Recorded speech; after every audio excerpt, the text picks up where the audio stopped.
Hello friends, எல்லாருக்கும் வணக்கம். இன்றைக்கி நம்ம நிக்கிஸ் கிச்சனில் புளி சேர்த்தாமல் மீன் குழம்பு எப்படி பண்ணுறது அப்படிங்கிறத செஞ்சு காமிக்க போகிறேங்க. நிறைய பேர்த்துக்கு புளி உடம்புக்கு ஒத்துக்காது, ஆனால் மீன் சாப்பிட்ணும் அப்படின்னு ஆசைப்படுவீங்க. ஸோ மீன் குழம்பு கொஞ்சம் கூட புளி சேர்த்தாமல் நம்ம எப்படி பண்ணுறது ருசியாக அப்படிங்கிறதையும், அதே நேரத்தில் நல்லா கிறிஸ்பியான ஃபிஷ் ஃப்ரை.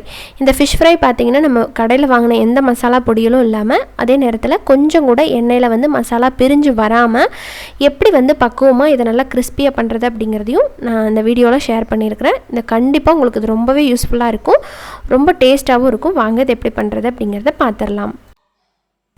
இந்த மீன் குழம்பு அப்புறம் மீன் வறுவல் பண்ணுறதுக்கு 1.25 கிலோ அளவுக்கு மீன் வாங்கிட்டு அதை 2ஆக பிரிச்சுட்டேங்க. இப்போ குழம்புக்கு பாதி எடுத்துருக்கிறேன். அதுக்கு நம்ம சுத்தம் பண்ணதுக்கப்புறம் மேரினேட் பண்ணிக்கலாம். 1 டீஸ்பூன் அளவுக்கு இஞ்சி பூண்டு விழுது நம்ம சேர்த்துக்கலாம். கூடவே 1 டீஸ்பூன் அளவுக்கு மிளகாய் தூள், தனி மிளகாய் தூள் தான் நான் போட்டிருக்கிறேன். அதுக்கப்புறம் ஒரு 1/2 டீஸ்பூன் அளவுக்கு மஞ்சள் பொடி போட்டுக்கோங்க. கூடவே கரம் மசாலா ஒரு 1/2 டீஸ்பூன் அளவுக்கு போட்டுக்கோங்க. இது நல்ல ஒரு ஃப்ளேவர் கொடுக்கும் இந்த மாதிரி பண்ணுறது.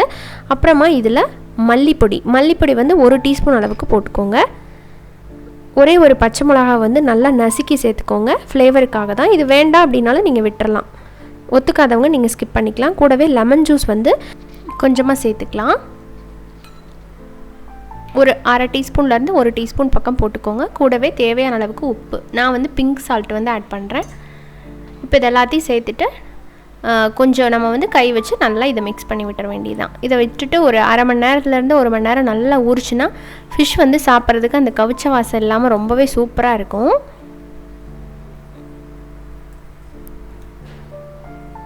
இப்போ இதை நல்லா ஊறட்டும். அதுக்குள்ளே நம்ம மீன் வறுவலுக்கு மசாலா ரெடி பண்ணிக்கலாம். அதுக்கு ஒரு பாத்திரத்தில் 1 டேபிள் ஸ்பூன் அளவுக்கு ரைஸ் ஃப்ளார், அரிசி மாவு, கூடவே 1/2 டேபிள் ஸ்பூன் கார்ன்ஃப்ளார், சோள மாவு சேர்த்துக்கிட்டேன். அப்புறமா 1 டேபிள் ஸ்பூன் அளவுக்கு தனி மிளகாய் தூள் சேர்த்துக்கலாம். கூடவே வீட்லேயே அரைச்ச மீன் வறுவல் பொடி, இதுலேயே பார்த்தீங்கன்னா கொரியாண்டர் பவுடர், தனியா பொடி, சீரக பொடி, மஞ்சள் பொடி, இது எல்லாமே சேர்த்து தான் அரைச்சிருக்கிறோம். அப்புறம் இதில் கொஞ்சமாக குழம்பு மிளகாய் தூளும் ஒரு 1/2 டீஸ்பூன் அளவுக்கு போட்டுக்கிறேன். இந்த 3 மிளகாய் தூளும் சேரும்போது வாசனை சூப்பராக இருக்கும், சான்ஸே இருக்காது டேஸ்ட் உங்களுக்கு. அப்புறம் இதில் 1 டீஸ்பூன் அளவுக்கு இஞ்சி பூண்டு விழுது சேர்த்துக்கலாம். கூடவே அந்த மிச்சம் வச்சுருக்கிற லெமன் ஜூஸ் இருக்கு இல்லைங்களா, அதை ஊற்றிக்கிறேன். அப்புறமா உப்பு தேவையான அளவுக்கு போட்டுக்கலாம். நல்லா மிக்ஸ் பண்ணி விட்டுருங்க. மிக்ஸ் பண்ணிவிட்டு ஒன்ஸ் இதெல்லாம் நல்லா மிக்ஸ் ஆனதுக்கப்புறம் கொஞ்சம் கொஞ்சமாக தண்ணி தெளித்து நம்ம கெட்டியான ஒரு பேட்டராக கொண்டு வந்துக்கலாம். நான் இதில் யூஸ் பண்ணியிருக்கிற அந்த தனி மிளகாய் தூள், குழம்பு மிளகாய் பொடி, அப்புறமா மீன் வறுவல் மசாலா, இது 3வே பார்த்திங்கன்னா வீட்லேயே அரைச்சது தான். உங்களுக்கு மீன் வறுவல் மசாலா வேணும் அப்படின்னா நீங்கள் கீழே கமெண்ட்ஸில் சொல்லுங்கள், நான் அதை தனியாக போடுறேன். அதில் பார்த்திங்கன்னா மல்லி, மிளகாய், மஞ்சள், மிளகு, சீரகம், அப்புறம் கலருக்காக காஷ்மீரி மிளகாய் எல்லாமே சேர்த்து நான் இன்னும் 2-3 பொருள்லாம் சேர்த்து அரைச்சிருக்கிறேன். நல்லா வாசனையாக இருக்கும். அதனால தான் நான் இதில் பார்த்திங்கன்னா கொத்தமல்லி தூள்லாம் தனியாக போடலை, எல்லாமே அதில் இருக்கிறதுனால அந்த பொடி மட்டும் போட்டாவே போதும். எக்ஸ்ட்ரா ஒரு ஃப்ளேவருக்காக தான் நம்ம குழம்பு பொடியெல்லாம் சேர்க்குறோம். குழம்பு பொடி இல்லாமல் வெறுமலே அந்த மீன் வறுவல் மசாலா மட்டும் வச்சும் இது பண்ணலாம், ரொம்பவுமே சூப்பராக இருக்கும். இன்னும் கொஞ்சம் குழம்பு பொடி போட்டால் இன்னுமே நல்லாயிருக்கும் அப்படிங்கிறதுக்காக நான் போடுறேன், அவ்வளோதான். இப்போ இதெல்லாம் நல்லா மிக்ஸ் பண்ணதுக்கப்புறம் நம்ம எடுத்து வச்சுருக்கிற மீனை சேர்த்துக்கலாம். நான் சொன்ன மாதிரி 1.25 கிலோவில் பார்த்திங்கன்னா ஒரு 3/4 கிலோ அளவுக்கு இதுலேயும், அதில் ஒரு 3/4 கிலோ அளவுக்கு, 3/4 கிலோ விட கம்மியாக தான் குழம்புக்கு எடுத்திருக்கேன். இதில் தான் கொஞ்சம் அதிகமாக நான் சேர்த்துக்கிறேன். சேர்த்து இதெல்லாம் நல்லா மிக்ஸ் பண்ணி விட்டுட்டு நம்ம மூடி போட்டு 1-2 மணி நேரம் நல்லா ஊற வச்சிடலாம். குழம்பு நல்லா நம்ம வச்சதுக்கப்புறமா கடைசியாக சாப்பிடும்போது இந்த மீனை பொரிச்சு எடுத்துக்கிட்டால் போதும், கரெக்டாக இருக்கும் கிறிஸ்பியாக. இப்போ ரெடி ஆகிடுச்சு, ஊறட்டும். அதுக்குள்ளே நம்ம குழம்புக்கு மசாலா வறுத்துக்கலாம். அதுக்கு ஒரு பேனில் பார்த்தீங்கன்னா கொஞ்சமாக ஆயில் போட்டுக்கிறேன். நீங்கள் இதில் நல்லெண்ணெய் சேர்த்துக்கலாம், கடலெண்ணெய் சேர்த்துக்கலாம். நான் கடலெண்ணெய் யூஸ் பண்ணியிருக்கிறேன். இப்போ இது சூடானதுக்கப்புறம் பார்த்தீங்கன்னா 2 பெரிய வெங்காயத்தை கட் பண்ணி போட்டிருக்கிறேன், ஸ்லைஸ் பண்ணி. நம்ம இதை மசாலா வறுத்து அரைக்க போகிறோம். அதுக்காக இந்த மாதிரி கொஞ்சம் ரஃப்பாகவே போட்டுக்கலாம், ஒன்றும் பிரச்சனை இல்லை. இது கொஞ்சம் நேரம் லைட்டாக டிரான்ஸ்பரண்ட் ஆகிறது வரைக்கும், கண்ணாடி பதம் வரும் இல்லைங்களா, அந்தளவுக்கு மட்டும் இது வதங்கட்டும்.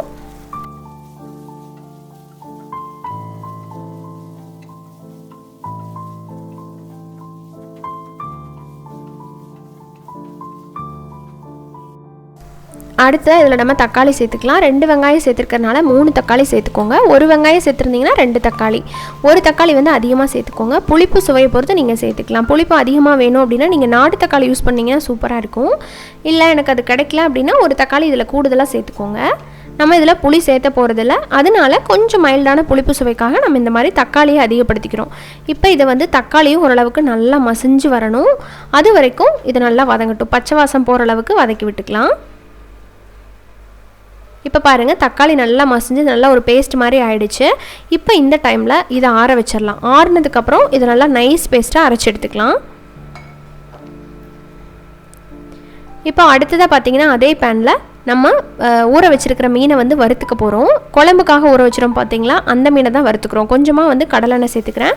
எண்ணெய் சூடானதுக்கப்புறம் அந்த குழம்புக்காக மேரினேட் பண்ணி வச்சுருந்தோம்ல, அந்த மீனை வந்து உள்ளே சேர்த்துக்கலாம். இந்த மாதிரி வறுத்து போடும்போது மீன் வந்து அவ்வளோ சீக்கிரம் குழம்புல உடையாது. அதே நேரத்தில் நம்ம மேரினேட் பண்ணி வச்சுருக்கிற அந்த மசாலா எல்லாம் அந்த மீனோட நல்லா மிக்ஸ் ஆகி சாப்பிடும்போது உங்களுக்கு மீனுக்குள்ளேயே மீன் வறுவல் போட்டு செஞ்ச மாதிரி அவ்வளோ சூப்பராக நல்லா ருசியாக இருக்கும். இந்த மாதிரி நீங்கள் மீன் குழம்பு இது வரைக்கும் வைக்கல அப்படின்னா கண்டிப்பாக ட்ரை பண்ணி பாருங்கள். உங்கள் ஃபேமிலியில் எல்லாத்துக்குமே ரொம்பவே பிடிக்கும். எப்பயுமே நம்ம மீனை கழுவிட்டு குழம்பு நல்லா கொதிச்சதுக்கப்புறம் தான் சேர்ப்போம் இல்லைங்களா, இந்த மாதிரி வறுத்து உள்ளே போட்டு பாருங்கள் ஒரு டைம், சூப்பராக இருக்கும். இப்போ ஒரு டைம் வந்து நல்லா வெந்ததுக்கப்புறம் அப்படியே திருப்பி திருப்பி போடுங்க. இதில் அதிகமாக நம்ம மசாலா போடல இல்லையா, லைட்டாக தான் போட்டிருக்கோம். ஸோ திருப்பி திருப்பி போட்டு இதை வந்து நல்லா வேக வச்சு எடுத்துக்கலாம்.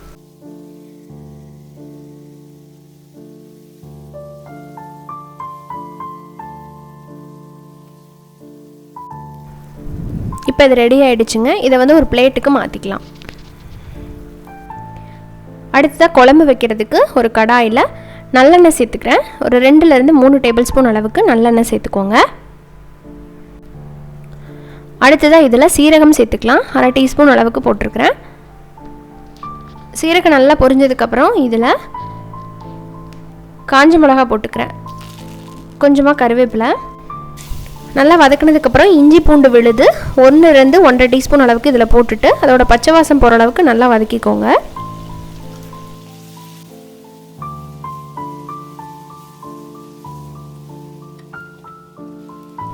அடுத்ததாக இதில் கலருக்காக காஷ்மீரி மிளகாய்த்தூள் 1 டீஸ்பூன் போடுறேன். இந்த ஸ்டேஜில் போடும்போது உங்களுக்கு குழம்புக்கு வந்து நல்ல கலர் கிடைக்கும் இந்த எண்ணெயிலேயே போடும்போது. அதனால் போட்டுட்டு எண்ணெய் வந்து ஒரு அளவான சூடில் தான் நம்ம சூடு பண்ணியிருக்கோம். ரொம்ப வச்சிங்க அப்படின்னாலும் மிளகா பொடி உடனே கரிஞ்சு போயிடும். இப்போ நல்லா மிக்ஸ் பண்ணிவிட்டு நம்ம அரைச்சி வச்சுருக்கிற அந்த வெங்காயம் தக்காளி பேஸ்ட்டை அந்த டைமில் கலந்துட்டு நல்லா மிக்ஸ் பண்ணிட வேண்டியதுதான்.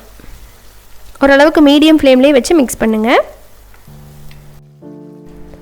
அடுத்ததாக தேவையான அளவுக்கு தண்ணி கலந்துக்கோங்க. குழம்புக்கு உங்களுக்கு எவ்வளோ தண்ணி தேவையோ அந்தளவுக்கு நீங்கள் வச்சுக்கலாம். மீன் கிரேவியாக வைக்கிறீங்க அப்படின்னா தண்ணி கம்மியாகவும், இல்லை மீன் குழம்பு நல்லா தண்ணியாட்ட வேணும்னா இன்னும் கொஞ்சம் தண்ணி அதிகமாகவும் சேர்த்து கலந்து ஊற்றிக்கோங்க. இப்போ இந்த டைமில் காரத்துக்காக தனி மிளகாய்த்தூள் நான் வந்து சேர்த்துக்கிறேன். முதல்ல மீனில் வந்து நம்ம சேர்த்து மேரினேட் பண்ணோம், பட் குழம்புக்கு நமக்கு வேணும் இல்லைங்களா, அதனால் 1 டீஸ்பூன் அளவுக்கு மிளகாய்த்தூள், வீட்லேயே அரைச்ச தனி மிளகாய்த்தூள். அடுத்ததாக மல்லிப்பொடி 1-2 டீஸ்பூன் பக்கம் நம்ம போட்டுக்கலாம். குழம்போட கன்சிஸ்டன்சி உங்களுக்கு எந்த அளவுக்கு வேணுமோ அந்தளவுக்கு போட்டுக்கோங்க.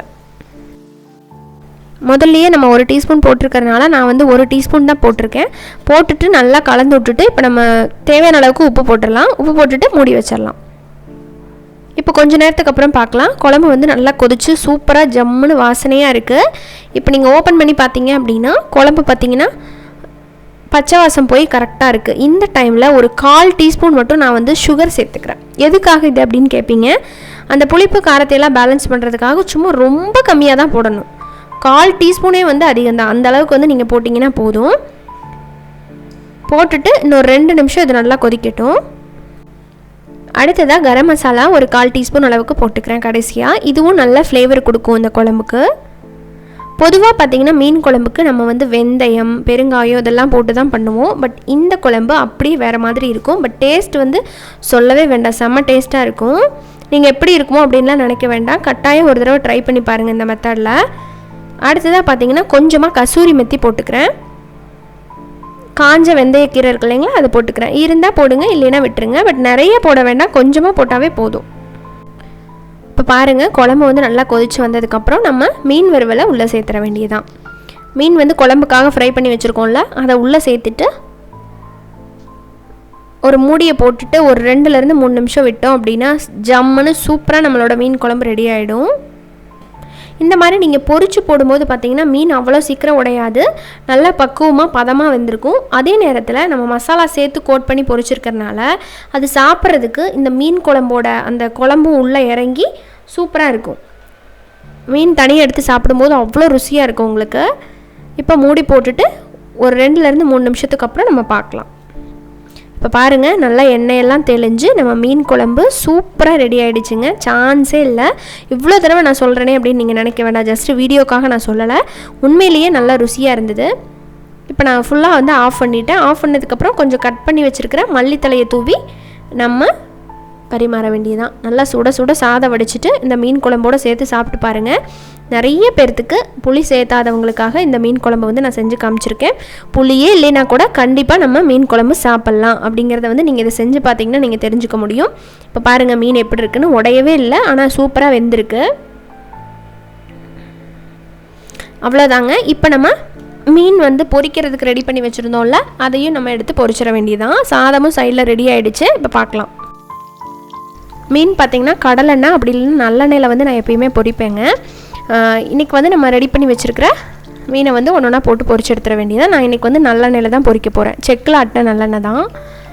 இப்போ ஒரு பீஸ் வந்து நான் சேர்த்துக்கிறேன். நான் சின்ன கடாயில் கொஞ்சமாக தான் எண்ணெய் ஊற்றிருக்கேன் பாருங்கள். நீங்கள் வந்து நல்லா அகலமான கடாயில் கொஞ்சமாக எண்ணெய் சேர்த்து ஷாலோ ஃப்ரை பண்ணியும் எடுத்துக்கலாம். நான் வந்து டீப் ஃப்ரை பண்ணி தான் எடுத்துக்க போகிறேன். டீப் ஃப்ரை பண்ணால் கூட இதில் கொஞ்சம் கூட ஆயிலே இருக்காது. அந்தளவுக்கு இதில் லெஸ் ஆயில் தான் நமக்கு வந்து இருக்கும். மீன் ஃப்ரையில் நம்ம அந்த மாதிரி மசாலா கோட் பண்ணியிருக்கிறோம். அதே நேரத்தில் ரொம்ப நேரம் ஊற வைக்கும்போது பார்த்திங்கன்னா அவ்வளோ சீக்கிரம் ஆயிலை வந்து உறிஞ்சாது. இப்போ நான் திருப்பி விடுறேன் பாருங்கள், ஆயில் எவ்வளோ கிளியராக இருக்குது பாருங்கள். இதே மாதிரி நம்ம நல்லா கோல்டன் ஃப்ரை பண்ணி இதை எடுத்துட வேண்டியதுதான். மசாலா ரொம்பவும் கருகிரவும் கூடாது. அந்த மீன் பொரிச்சிட்ருக்கும் போதே அவ்வளோ ஒரு வாசனை, வெளியே எல்லாருமே வந்து உங்கள் வீட்டில் மீன் வருவலா அப்படின்னு கேட்குற அளவுக்கு வாசனையாக இருக்கும். அவ்வளோதான், நல்லா கிறிஸ்பியான நம்மளோட மீன் வறுவல் ரெடி ஆகிடுச்சு. உங்களுக்கு பார்த்தோன்னே தெரிஞ்சுது பாருங்கள். இந்த ஒரே மசாலாவை யூஸ் பண்ணி நீங்கள் வந்து நிறைய ஃப்ரை பண்ணலாம். அதாவது காடை ஃப்ரை, அப்புறம் சிக்கன் ஃப்ரை, ஷ்ரிம்ப் இருக்குது இல்லைங்களா, இறால், அதில் கூட ஃப்ரை பண்ணலாம். அப்படி இல்லை வெஜ்ஜு நீங்கள் ட்ரை பண்ணுறீங்கன்னா காலிஃப்ளவர் வந்து ஃப்ரை பண்ணுறது, பன்னீர் ஃப்ரை பண்ணுறது, இந்த மாதிரிலாம் கூட நீங்கள் பண்ணிக்கலாம். சூப்பராக இருக்கும், நல்லா செம டேஸ்ட்டாக இருக்கும் இந்த மசாலா. அவ்வளோதான், ரெடி ஆகிடுச்சு. இதே மாதிரி நம்ம அடுத்தடுத்த மீன் எல்லாத்தையுமே போட்டு பொரிச்சு எடுத்துட வேண்டியதான்.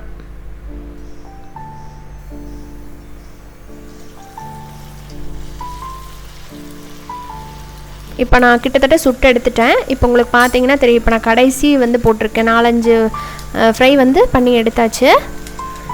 இப்போ நம்ம சர்வ் பண்ணிடலாம். இங்கே பாருங்கள், கொஞ்சம் கூட ஆயில் இல்லாமல், அதே நேரத்தில் அந்த காஷ்மீரி மிளகாய் தூள் வந்து அந்த மசாலாவில் கலந்துருக்கிறதுனால நல்லா டீப் ரெட் கலர் வந்திருக்கு. பார்க்கும்போதே கண்டிப்பாக உங்களுக்கு சாப்பிட்லாம் அப்படின்னு தோணும். இதே முறையில் நீங்களும் செஞ்சு பார்த்துட்டு எனக்கு சொல்லுங்கள் எப்படி வந்துச்சு அப்படின்ட்டு.